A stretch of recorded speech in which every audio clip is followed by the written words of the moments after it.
Hi, Teen Girl Talk listeners. I want to tell you about our sponsor this week, Smile Brilliant. Do you grind your teeth in your sleep? If so, you're among 40 million other Americans who do. Whether it's stress or anxiety or an abnormal bite, chronic teeth grinding will lead to worn enamel, tooth decay, sleeplessness, and expensive dental procedures. The number one teeth grinding prevention recommended by dentists is the custom-fitted night guard. However, it's costly. The average dentist charges between $200 to $300 per guard, and you will grind through several per year. Using Smile Brilliant's LabDirect process, you can get the same custom-fitted night guards for as little as $45 per guard. Additionally, Smile Brilliant has custom-fitted teeth whitening trays and the Carry Pro electric toothbrush. So, you can head over to smilebrilliant.com and use the code GIRLTALK at checkout for 30% off. Again, that's smilebrilliant.com using the code GIRLTALK at checkout for 30% off. The link and all of the information will be in the show notes.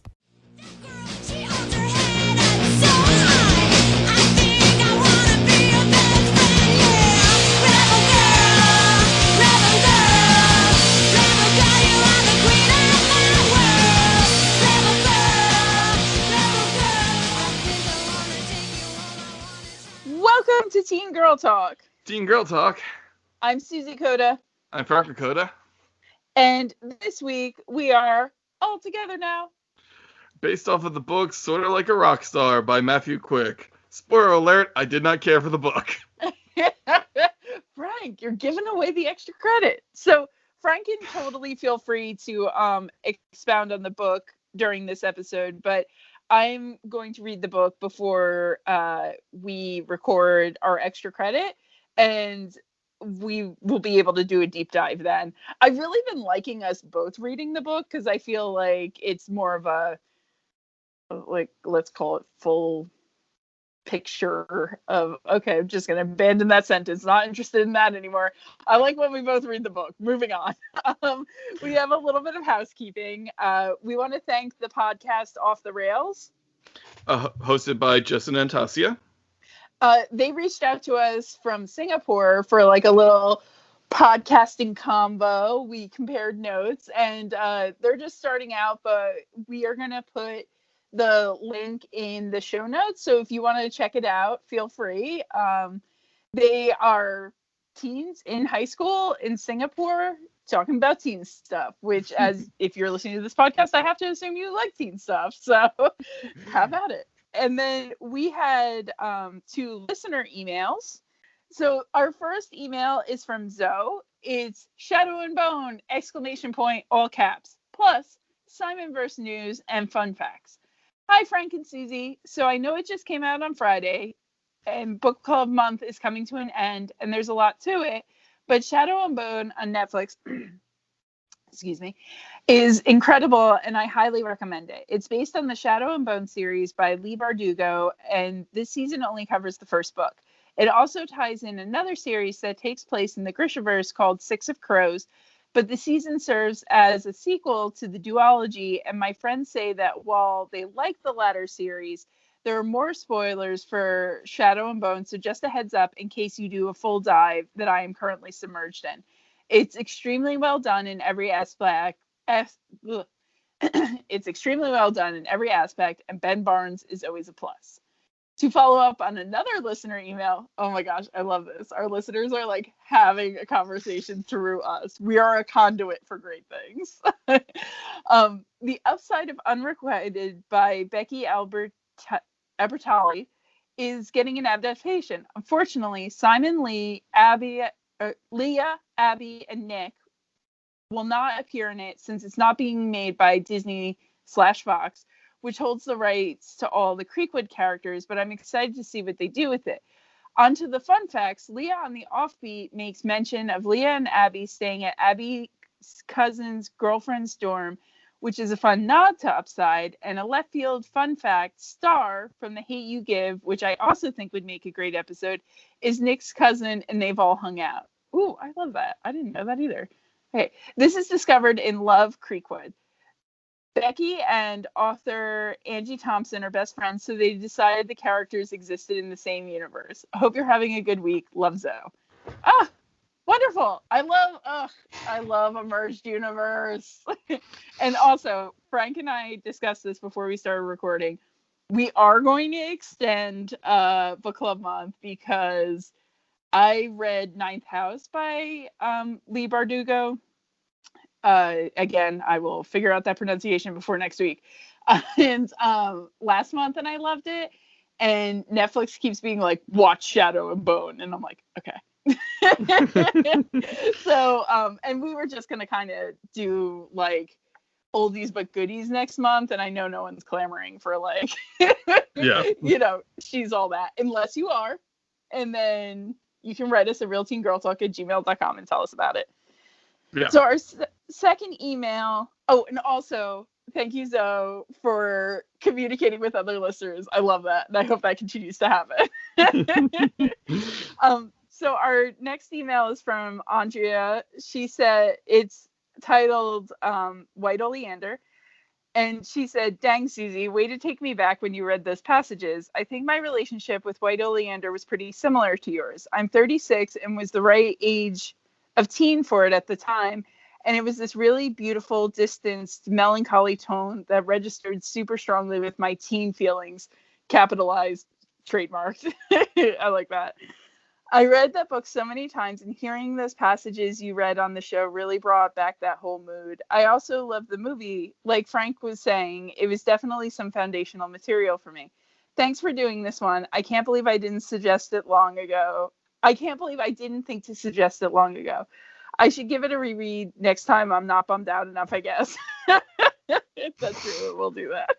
If you want another teen book with bummer vibes, give The Lovely Bones a go. If you do not want this, there are defo trigger warnings. Then do not give it a go. You're the right age to probably have read that one too, so you know what's up, Andrea. Yes, I have read The Lovely Bones. I reread it. I think I reread it like at the beginning of the pandemic. I think the movie makes no sense if you haven't read the book, so definitely don't watch the movie. Also, Stanley Tucci as a serial killer, I don't love it. The book is good. Very upsetting. Super upsetting. So, trigger warnings ahoy. Yeah, I also read The Lovely Bones. And I've not seen the movie, but I really enjoyed that book. Yeah, I feel like the movie was almost like an artistic companion to the book, where they're like, we know you read the book, you get what's going on, and I cannot imagine being a person in the theater and being like, what the fuck is happening right now? Just like, and I think it's really hard to do that book as a movie because it deals with so many delicate subjects. So especially trying to do that book as like a mainstream, like major motion picture, I don't know. There's some things that should just be left literary. But thank you, Zoe and Andrea, for the emails. We love it. And if you would like to write us an email, you can write us at realteengirltalk@gmail.com. So now, Frank, I hand you the reins, the crown. I can't think of any other things to hand you. Please take us away. So, oh boy, like. Let me tell you, I cried a couple times during this movie. So yeah, the movie is a lot different than the book. I'll get into further detail in what ways during the extra credit, but like the movie definitely stands like on its own, unlike The Lovely Bones. Yeah, they're like companion, and I'm like, wait, what? Yeah.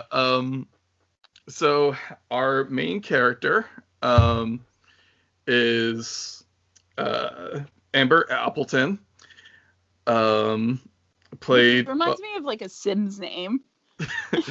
Or like a Spiegel and oh god, Superman's creators, they loved alliteration names. I mean, I get that. It's like, it's jazzy. And if Jerry Siegel and Joe Shuster. I honestly thought you were talking about Robert Schmeigel, the guy who makes the cartoons on Saturday Night Live. I don't even know if he does it anymore. And I was like, do those characters like have names? But yeah, like Lana Lang, Lois Lane. I'm pretty sure Superman had a girlfriend. Clark Kent. Yeah. Is not alliteration. Never mind. I take it back. Lex Luthor. I'm pretty sure he had a girlfriend that was a mermaid who also had a double Jones. name. What? I don't know what the Joker's last name is. So I decided it was Jones. Johnson. He doesn't have a last name. Okay, Jeffries. Quick sidebar about Gotham. Gotham. We have not started the movie at all, but we definitely need a quick DC Gotham sidebar. So here's my thing about DC Gotham City is they need better postgraduate work, because like there's so many of the villains are doctors. Dr. Jonathan Crane, Dr. Victor Freeze, Wait, Mr. Freeze is a doctor? Pretty sure he is. What is he a doctor of? I think internal medicine? I not internal medicine, but I think he was definitely taking care of his wife. Maybe he's one of those doctors that runs those like cryo labs that are always coming up on Groupon. Yeah. And he's like, I'm sick of sticking people in the cryo chamber. Yeah, he was a cryogenics expert. Do you think he froze Walt Disney's head? No, but he definitely froze his wife, and then he became a head. Like that Adam in his package song. I'm just a head. My least favorite Adam in his package song. He his body basically wasted away, and the only thing he could preserve was his head. Last night, I was talking to Dill, and I was like all snuggled in bed under like a big pink fuzzy blanket. And I was like, I don't know why. I was deciding that I was going to give a TED talk about sticky buns versus honey buns or cinnamon buns. I'm not sure which one. And I was like, and it's going to just be like this. I'll be just a head sticking out of a blanket like a little burrito. And I'll be like, thank you for coming to my TED talk. You haven't started yet. Well, no, you thank people up front. Like, hey, I appreciate you. You showed up. You came out to hear me talk about the difference between like spiraled confections from the bakery. But like, yeah, the episode in Batman the Animated Series where it turns out Mr. Freeze is just a head, like is the same. Like Krang from the basically. Turtles. But he has Mr. Freeze has like a spider body to move around on, and I don't like that at all. And his like the big crime he's committing is he's just going around and finding people's like most valuable possession and then just destroying it, which is the most like bitter, petty crime. And I'm like so here for it. That's like something that would end up someone on Dr. Phil, where it would be like, he came into my house and smashed my decorative plates, and Dr. Phil would be like, why'd you do that? And then Mr. Freeze would skitter off on his spider legs. He's like, look at this beautiful artwork. Freeze gunned. He tries to kill Alfred though. Is that Batman's most valuable thing? Because that's kind of fucked up if we're talking about like material goods and Alfred counts. Well, he's like, you lost your family when you were young, and then you tried to make a surrogate family, and I will destroy your surrogate family, starting with the old man. Well, his surrogate family is basically just Alfred, right? Well, at that point, he has Tim Drake, who's like a young boy. Oh, okay, like a Robin. Okay, yeah. Frank, guess what? I'm going to push us back into the film. Okay, cool. We have met our main character. She hasn't done anything yet. She pops into existence. It's like, hey, what's up? And we're just like, Batman. When in fact, the entire like opening to the movie is a montage of her doing many things. Yeah, so we see her going to school. We see her working in a donut shop. And then she also is working at a retirement home. Oh, no, that comes later. but she is just like very much a busybody. Not really a Not a busybody. gossip, but So she's riding her she's a bike, hustler. and she gets to a like I don't know, like a bus depot. That's the term for Yes. it. She lets herself in through the fence, and she climbs onto a bus.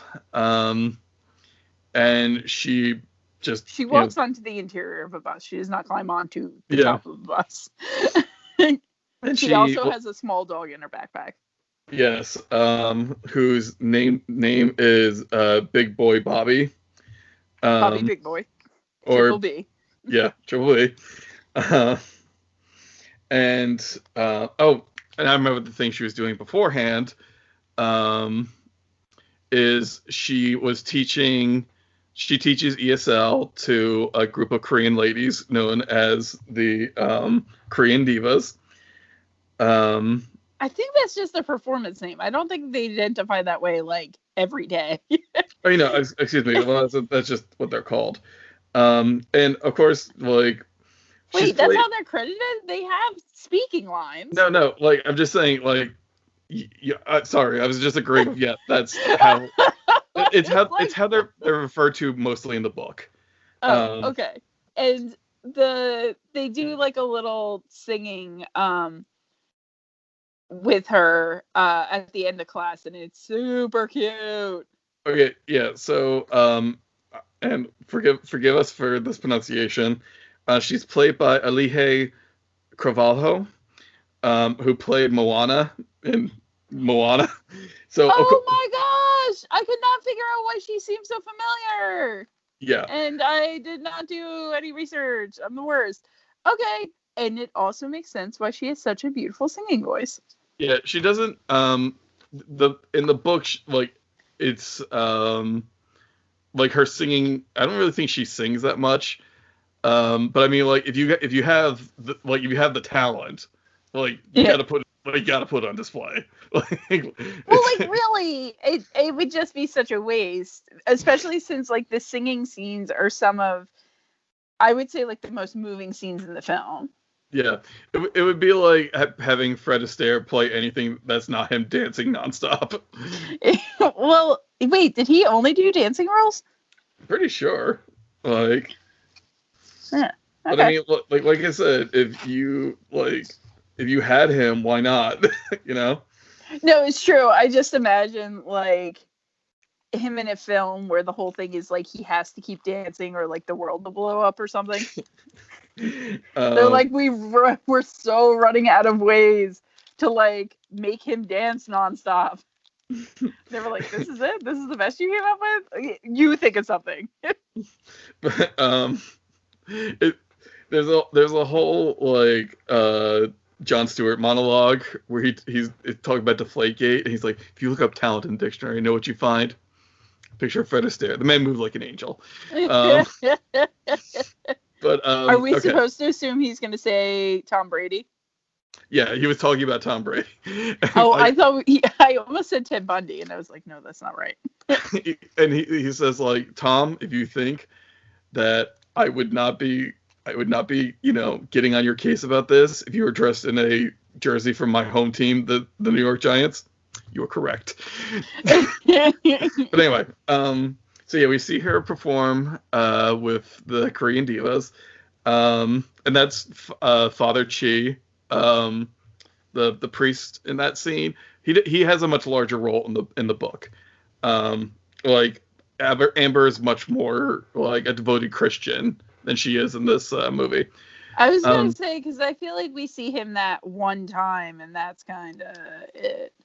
Yeah. So, like, he's her more. And before we like really dig into like sort of the problems, trigger warning for alcoholism, neglect, spoilers, parental death, and I guess homelessness. Yeah, I was gonna say. So yeah. Oh, and domestic abuse. Yes. So Amber's living on a bus with her mom, and her mom shows up, and she's like she's very much she's very upbeat and happy, and like Amber herself is very optimistic and happy. Mm-hmm. But like like Amber's like, Mom, have you been drinking? She's like, Well, I just because Amber like literally sets her watch for when her mother is supposed to be back, which is midnight. And when her mom kind of rolls in and hands her a piece of cheesecake, Amber is like, "Where did you get cheesecake? Did you sit at the bar?" Yeah, and she's like, I just had one little glass of wine, maybe two. And Amber asks the follow-up question of, with whom? Was it Oliver? And immediately we kind of see her mom turn to stone. Like, it is made clear to us that this is a line of questioning that has definitely happened before. And that Oliver is a point of contention in their relationship. Yeah. Because Amber's able to see Oliver for who he is, which is just a terrible piece of work. We don't get a huge amount of him in the book, and we don't even see him in the movie, which thankfully. Yeah. I'm real like What when I broke saw the. my heart. Oh, go ahead. No, I was gonna say like I was very glad when I saw this movie was PG because of like PG-13 we could get into the Oliver stuff, and I'm like Yeah. I don't want to see it. So Yeah. I'm sorry, what were you gonna say?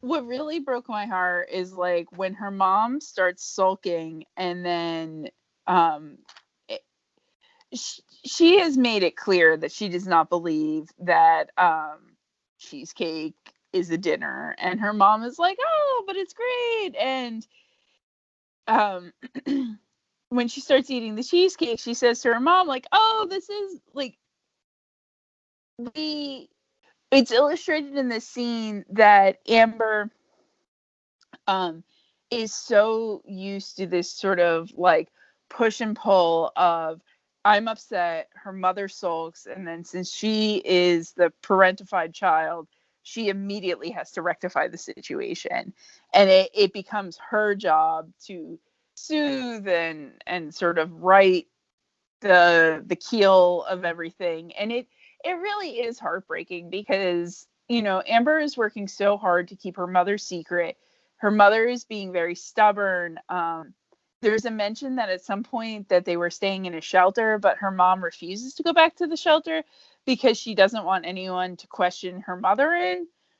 But like at the same time, she says that, and then on the other hand, she's making the decision to start talking to Oliver again, and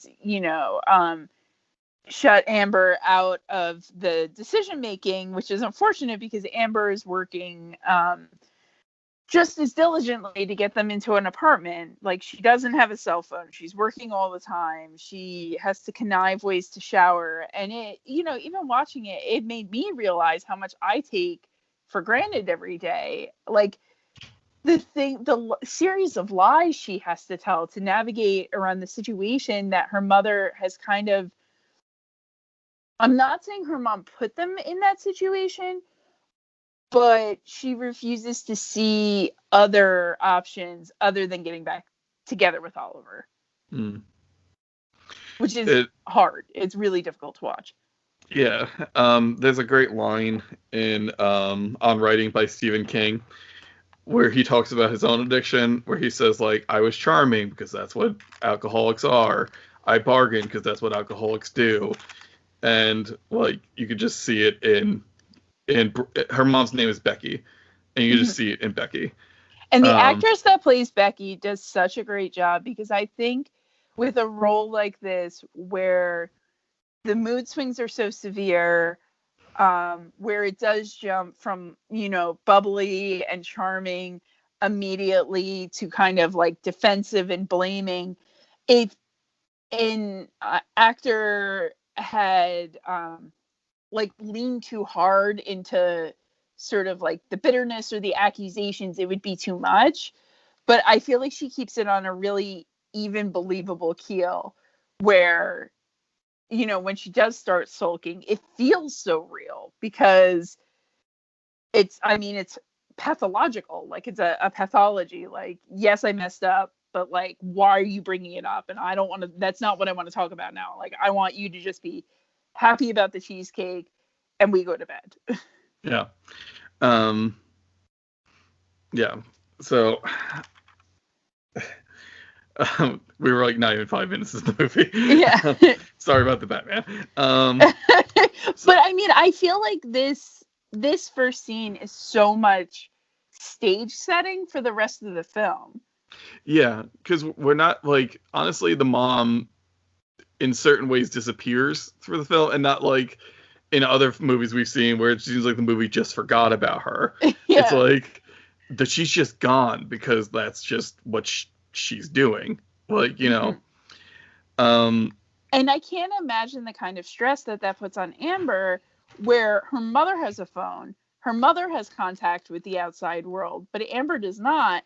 And there's like not even any way Amber can connect with her mom. We see them later communicating through notes, and in one instance, but you know, it's so tough because Amber is always left like basically literally and figuratively in the dark. And then when she figures out what's going on, because again, she's so used to the sort of the pathology of her mother's addiction, and she gets angry, you know, it doesn't take her long because they've hit all these beats before, but now it's gotten so much more dire. Yeah. But okay, yes, let's move to the next day. So they wake up and her mom is her mom dressed is and ready to drive the bus. Yeah, and like they stow their stuff in the luggage areas of the bus, which I didn't know yellow school buses had that.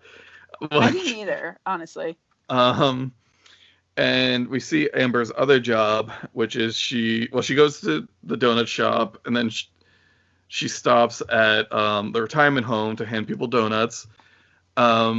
This had big To All the Boys vibes for me.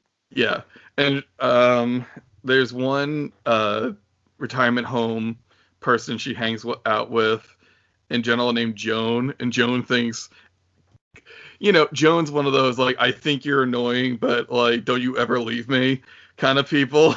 And she is watching through Breaking Bad, and I really, as a person who has watched through Breaking Bad a couple times, I liked how, if you're familiar with the show, the passage of time within the universe of Altogether now can be read through the episode she's watching.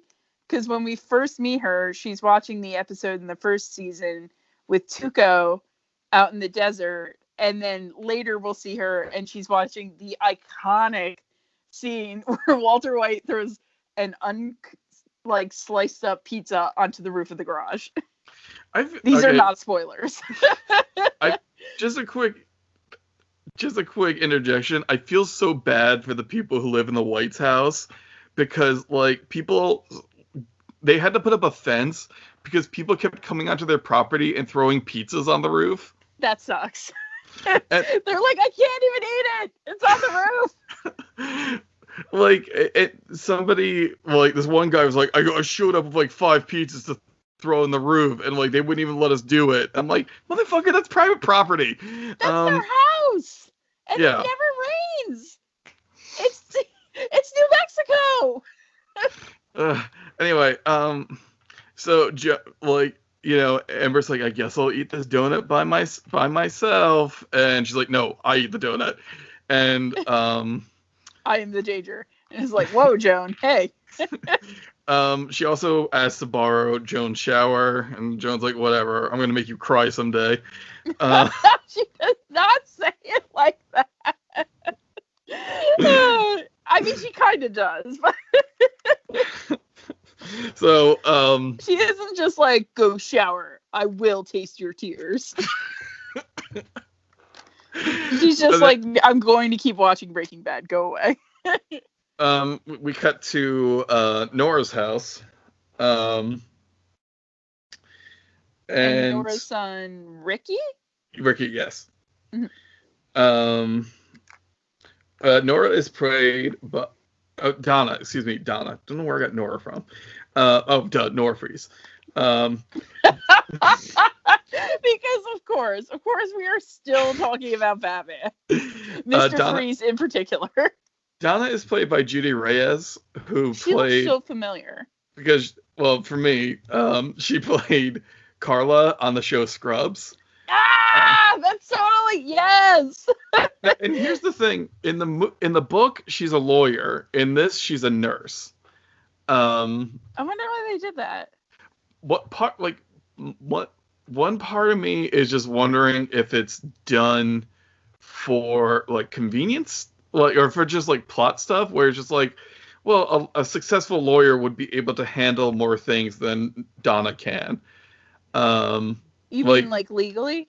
Legally and just financially, because Donna's gonna come into this movie in a big way. But then also, I was just kind of nurses make like pretty solid money. Yeah, that's my other thing. Like, once again, we're in a house that's respected. Like, Donna is a single parent, and but she's in a house that looks right for being a single parent. Not like the giant mansions that are empty, like in our Lifetime movies. Where they're like, do you think that this is a model home? You'd be right. So we see Amber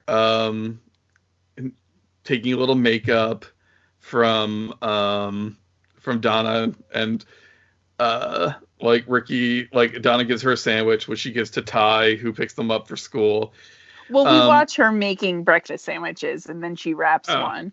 Then she prepares and uses like a lip stain, and they are teasing her in the van.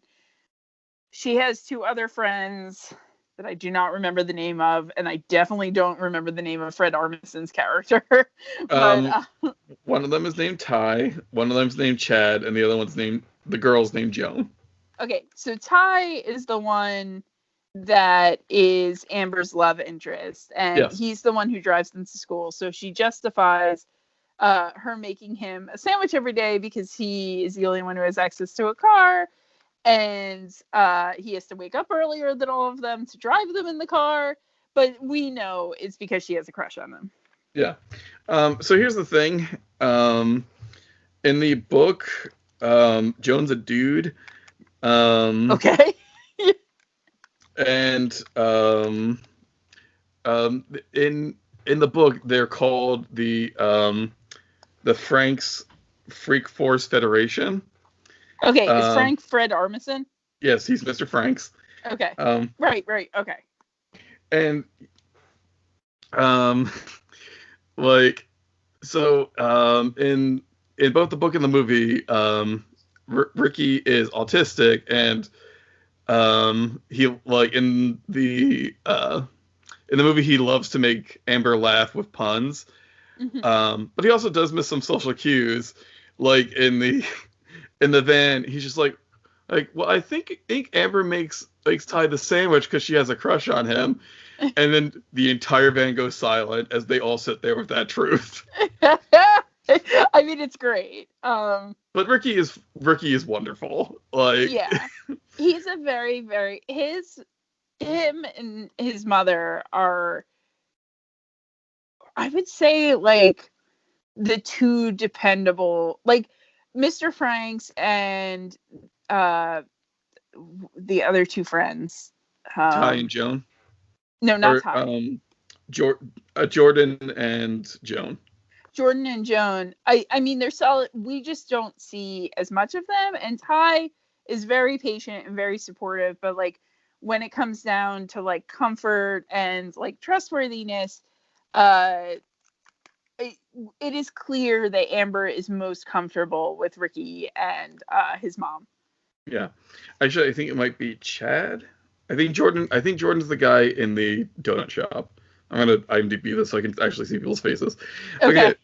So they and Jordan in the donut shop gets one really great comedic beat that I was like, if I was him, I would be very grateful for being given that scene because it's really solid.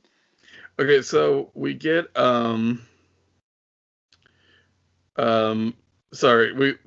every year Amber and her crew put on the variety show to help out the school in some way. Amber decides that their big thing is going to be getting a tuba, though Jordan keeps going, it's a sousaphone. I loved that continuing joke. Every time they would say, let's get a new tuba or support the new tuba or whatever with the variety show. Even sometimes off screen, Jordan would yell, it's a sousaphone. There's a scene, when they actually had the variety show at the end, because of course they had the variety show, Chekhov's variety show. They're like, it was originally supposed to be for a new tuba, like Ty's introducing, it's originally supposed to be for a new tuba. You just hear very lightly in the background, sousaphone. Yeah. It's a good joke. But they're making the girl who plays the stolen sousaphone still march, but with no instrument in her hands. It's inexplicable. It seems like something that would come from a much goofier movie.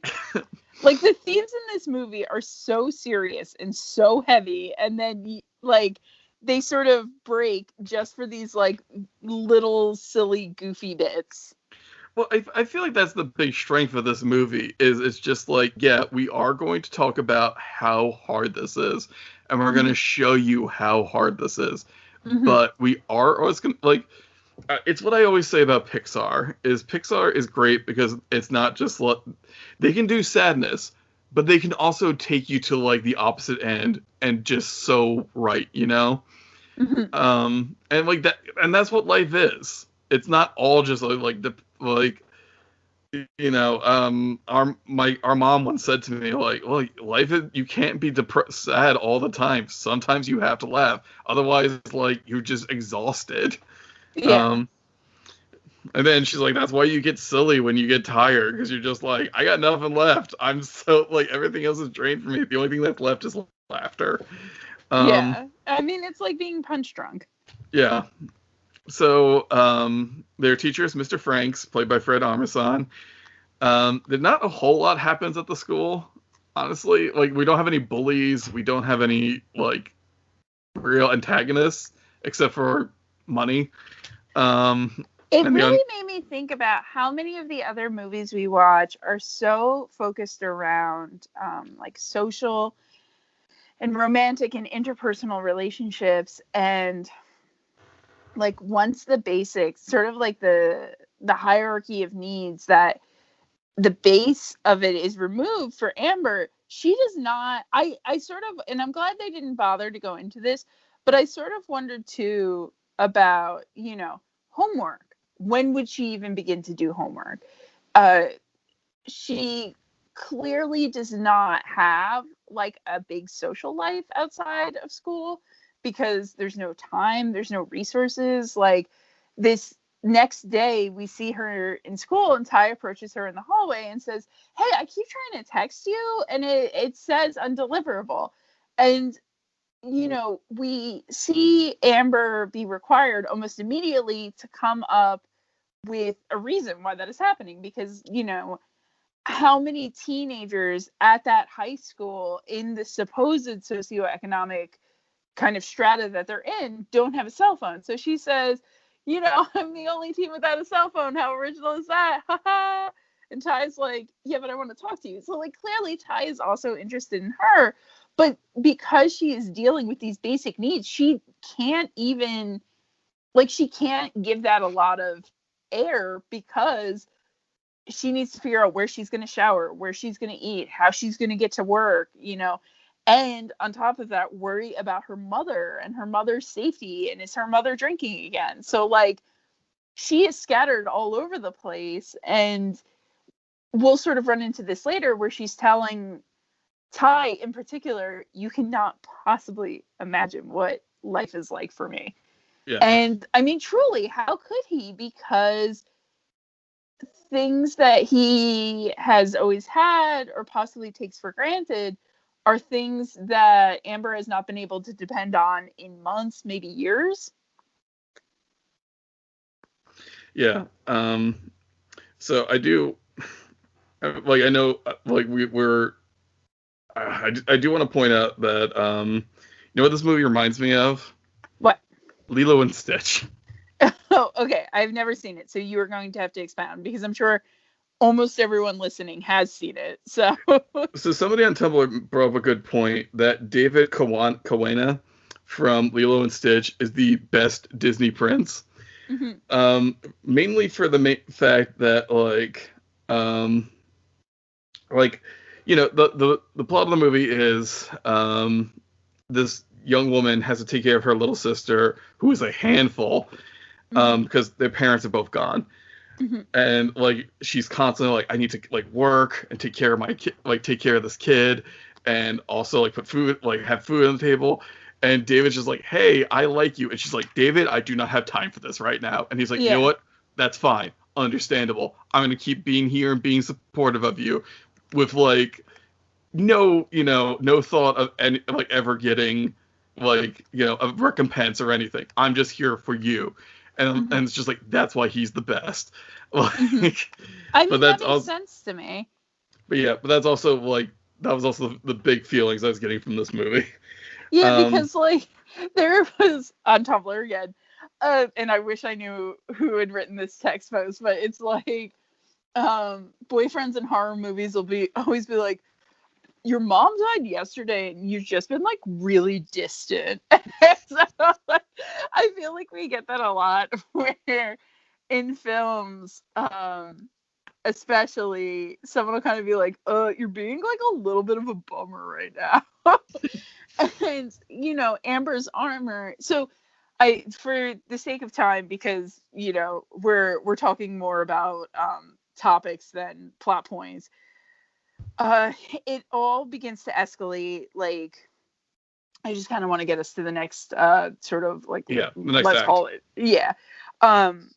It all begins to escalate pretty quickly because it has become clear that Becky is getting back together with Oliver. Amber's mom is reconciling with Oliver when she shows up in Oliver's truck, and she says, he's offering us this. I'm not going to go to the shelter. It's getting cold out. And well, but before this, she gets caught. And that's the thing. She doesn't get caught. Well, I think we are supposed to believe that Oliver snitched them out. Oh, because I say this as someone who, when I was drinking, the last relationship I had definitely had the potential to ruin my life. But this is the thing with abusive partners or manipulative partners, they will systematically remove everything else from your life besides them. So when Becky shows up with the truck and Amber obviously makes the connection, oh, hey, you and Oliver are getting back together, and tells her I got an audition at Carnegie Mellon. I cannot do this thing with Oliver again. And her mom says, okay, we'll figure it out. The next night, when Amber comes back, there's a note on the bus that says, not safe, meet me at our place. She meets her mom, and I think it's a Denny's, or a Denny's type. I think it's the donut shop. No, it's because the donut shop is yellowish, and this is bluish. Okay. And her mom is drunk, and she says, what's going on? And her mom is checking her phone nonstop, which is another thing that happens when you're in a controlling relationship. You become obsessed with your phone. And Amber says, who was that? And she said, it was Oliver. We're moving in with him. I don't have a choice. And Amber says, why would you say that? And her mom says, I lost my job. They found out. And Amber says very, very pointedly, how did they find out? And her mom says, I don't know, but they found out and I got fired. Which absolutely 100% makes me believe that Oliver set it up so that she had no other options, because he had to know that she was there, because when he dropped her off at night, or asked, where are you in between when I see you? And, there weren't a ton of other options. And so, Amber goes and sleeps in a park, and her backpack gets stolen, and she loses her dad's hoodie. She loses her money. She still has Bobby Big Boy. and she has a notebook that has sheet music that her dad had written a song for her mom on. And she goes and talks to Ty. Ty takes her to Ricky's house so she can talk to Ricky's mom. Well, no, they go up to the cabin. She practices, has like a, sort of a regrouping weekend. And then they talk to Ricky's mom. And then there's basically an intervention with Ricky's mom, Becky, Amber's mom, and Amber. And Amber says, Mom, I can't do this anymore. You can't go back to Oliver. It's been so bad. Like, there has to be a different option. You need help. We need help. And her mom gets upset and storms out. And Amber runs after her and says, no, please don't leave. Like, we really, there has to be something else. And her mom kind of laughs and says, life is so much more complicated than you know. And that's the last time we see Becky, because I think it's that evening, her and Oliver get into a drunk driving accident and are both killed. Well, they actually say it's during the day. Like they say. Well, they said late last night or early this morning. Yeah. And obviously Amber is devastated, and it's, she kind of moves in with Ricky's family at this point, and then Bobby gets sick. She finds him whimpering on the floor the night before her Carnegie Mellon audition, and then she takes him to the vet, and he needs an $8,000 surgery to get a mass removed from his spleen. And she then decides that she's going to drop out of school, start working 70 hours a week, and then in 10 weeks she'll have enough money to get the surgery. And we see a montage of her doing that. And all of her friends come to her and say, oh, you don't do this, don't give up. And she pushes them all away. And she says, my mom needed me. And she really hammers it home about Ty's vacation cabin that they had that like kind of connection weekend at. And I felt kind of bad for Ty, because it's like, Ty has no control over this. He's just trying to do his best. And I think, like, especially someone in his position, he is so patient. Because he says, I can't watch you punish yourself. And she's like, well, too bad. Guess what? This is what I deserve. And I can completely understand that level of guilt. But like at the same time, Amber is 15 or 16. It is not her job to fix everything. She can't. She's not that powerful. And so, like, it's very unfortunate that this happened. And, like, it's incredibly tragic for her and her mother. But, like, what could Amber have done? She did everything in her power. I mean, for me, the most heartbreaking scene is that, like, what in all this, she's like, Mom, I don't feel safe at Oliver's, and her mom's basically like, I don't care. Like, yeah, and because Oliver has hit her mother before, and it's why they left originally the first time. Yeah. So, like, we have the long montage of Amber working, and you have and this part once again reminds me of something. In the movie Won't You Be My Neighbor, there's a lot of scenes of Mr. Rogers talking about like things you can do when you're angry and things you can do when you're sad, and he talks people through their problems and helps all these people. But then you see him in like moments where he's by himself doing the same things. And you kind of realize he's taking care of everybody else, but nobody's really stopping to take care of him. And that's kind of where we land with Amber at the end of this movie. But she is refusing to be taken care of. And then like she's working her, job at the donut shop. And she like Ty comes in and he's like, it's the variety show tonight. You have to be here. He's in a full tuxedo. Yeah. Also, like, we see a scene of her and Joan, and she's just like, why aren't you annoying me? And this is when they're watching the Walter White pizza scene. Yeah. And he's like, I got cheesy breadsticks.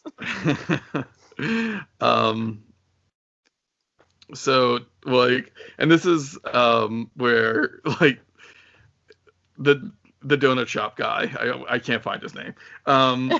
He's like, she's like, I have to. We close at midnight. He's like, nope, we're closing now. And she looks at him. He's like, we're out of donuts. And he's like putting donuts into the rack. He's like, these have been impounded. Which I thought was such a great, like, little vignette. And so they go to the variety show, and as they pull into the parking lot, she says to Ty, this is too many people for the variety show. She's immediately skeptical. And he's like, this is just the right amount for the variety show. And she's like, no, it's not. What's up? And then he's like, okay, you can't freak out. Here's the thing. We all want to help you, and you won't let us help you. And you are taking something away from us because you have helped us out so many times. And the minute that we want to return that because we care about you, you push us away. And yeah, I think he stopped short of saying, well, he basically, I think he might say freaks out, because he's like, he's immediately in kind of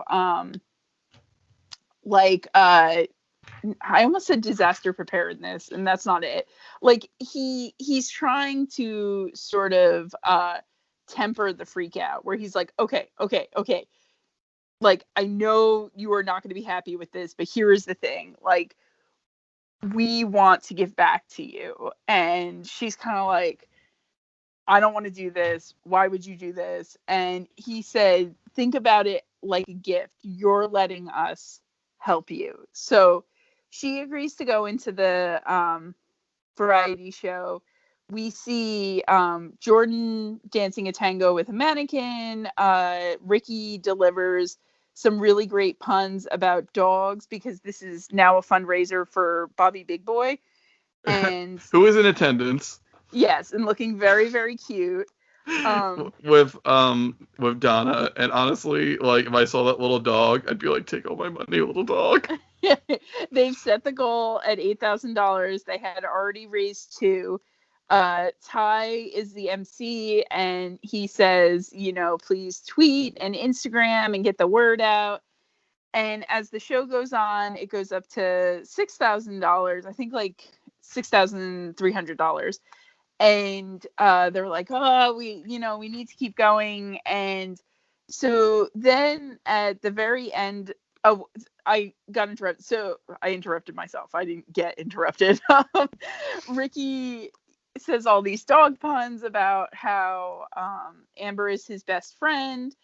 And then as Ty is talking about the final count, it jumps to $200,000 and $6,300. And Amber says, like, what is going on? Is this a joke? Like, what is happening? And Ty's like, I don't know. They refresh it twice. No, it's for real. And she starts crying, and everyone's happy.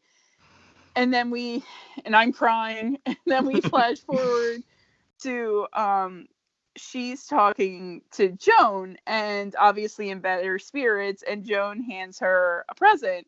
And Amber's suspicious at first, and she's like, what is this? And Joan's like, it's not a bomb, just open it. And so she opens it, and it's a picture of her the night of the variety show. The minute kind of that she sees the $200,000 donation, and she says, no, she makes the connection that it was Joan. And we kind of knew that Joan had it like that, because she's like in a very posh room in a very nice assisted living place. And Joan says, I don't have any family. You are going to put it to better use than anyone I know. And actually, you are my family. Now I'm really crying. Just an update on my cry meter. I'm very much crying. So then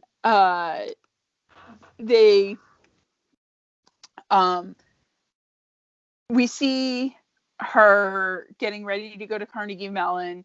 She's at Carnegie Mellon. She gets called in for her audition, and then that's the end of the movie. Yeah. She also gave a speech about her mom and Hope. Yeah. I also want to point out that, like, Bobby Big Boy comes through his surgery, like, with ease. At one point we see him wearing a cone, and then when she leaves for Carnegie Mellon, he's no longer wearing the little cone. I also want to just bring attention to the Twitter and Instagram We Rate Dogs, because, like, they whoever runs that Twitter is amazing, and he'll constantly be posting, like, hey, this dog is, like, great, but needs a surgery. Can we, raise money for it? And, like, it'll be something like maybe like $5,000. It's like, oh, cool guys, we hit it in 5 minutes. Yeah. Like, but like, I enjoyed this movie. Like, I think everybody gave it 100%. I'm really happy to see Judy Reyes again. She's one of my favorite characters on Scrubs. I felt like it was really heartfelt, and it was not too sentimental. Like, I feel like sometimes we watch a lot of media where parents pass away, and I think there are varying levels of how competently that is handled, and I feel like this was very realistic in portraying her depression, her anger, a lot of the pushing away that happened. And also, we got a little bit of that at the end, like, everything's resolved, but really when it came down to it, Amber's largest problem was lack of money, lack of support, lack of just, like, the ability to live her life. So by everyone coming together, it made sense that she was like, hey, you guys gave this very integral thing back to me. And I really enjoyed it as sort of a like an alternative to the stuff we had watched previously, because it was so different than the other things we've watched. Yeah. I thought I lost you again. Just to part the curtain a little bit, we've been having so much trouble with Skype today. The call has dropped about 4 different times. So if the episode sounds a little chopped, we are not doing remixes. Skype just hates us. But I will be fully vaccinated in a week, so we won't have to do this anymore. I can, like, hang out with my mom and Susie without wearing my mask. Yeah, and the energy is going to be so bonkers because Frank and I will be able to see each other, unlike now where we have to kind of sense if the other person is finishing a sentence or not. And we'll also have cats everywhere, so. Yeah, like, God forbid we keep the video on because Skype can't even manage to not crash with the video off, so. But yeah. I'm not bitter. This is not like a bitterness to having lost, like, a couple tries before this. But okay, so we will be doing the book for extra credit this week. Next week we're doing that Shadow and Bone. If you want to write us, I'm sorry, Frank, I cut you off. Did you have anything else to say about this? My thing is just, like, the one last thing I'll say about the movie is the only complaint I'll have against it is that I feel like they kind of wasted Fred Armisen. I don't know. I feel like it was just enough, honestly. So, okay. Yeah. So, you can write us at realteengirltalk@gmail.com. We want to thank our sponsors this week, Smile Brilliant. We have a Facebook group and page that Frank moderates. Frank has another podcast called I Hope I Can Make It Through with his friend Donnie.